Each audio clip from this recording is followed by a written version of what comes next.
years in heaven. The last time I talked to you was about football in school. We had practice and dinner and devotions and read from the Gospel of Matthew on that October 5. You told me that you could hear whatever I was watching, but I didn't know I wouldn't hear you again. And time moves so fast, but time moves so slow. It seems so long since I saw you, yet it seems just like yesterday that I lost you. 5 years ago, I went to wake you up, but when I put my hand on your shoulder, you didn't move. I didn't know you had already moved from earth to heaven, from the land of the dying to the land of perfect life. So we called the ambulance, and it all seemed so fast, and they came in 5 minutes, but they couldn't help you, and they told us you were gone. And our pain was so deep, and our pain was so raw, it didn't seem real. I still remember the next week when we had our first normal dinner at home, and I reached for the plates to bring them down, and pain stabbed my heart. We were a family of 5. So why did I only need to bring down 4? How could this be? How could this be? How does it continue to be?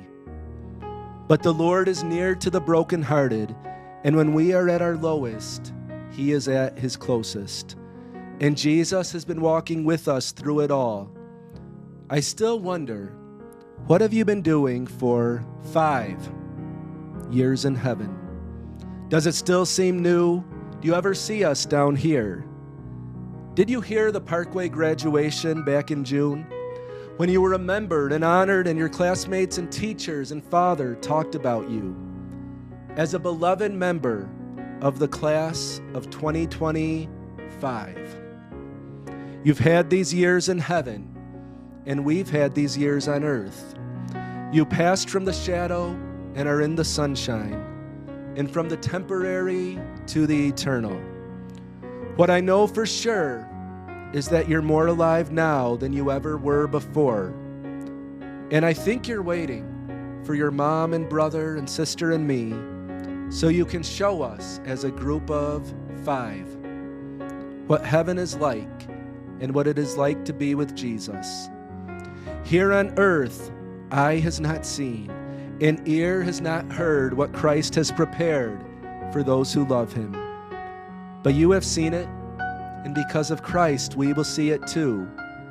I wonder if you still write up there, because down here you wrote a series with 5 books, and you also wrote those words about those who died in faith. We will be in heaven and be happy with God. We will be in heaven and be happy with God. And now you are in heaven and you are happy with God. You are in the better country that Abraham looked for, the city with foundations whose builder and maker is God. 5 years ago, and I still miss you. I can only imagine what you are experiencing. But one day my faith will become sight, just like yours already has. And though the darkness may last for the night, joy is coming in the morning, like the promise of Psalm 30 and verse 5. So I will see you again in an eternal home, with no more pain or crying or mourning or tears, a land where death is no more, and Christ reigns supreme. And together we will be with the Lord.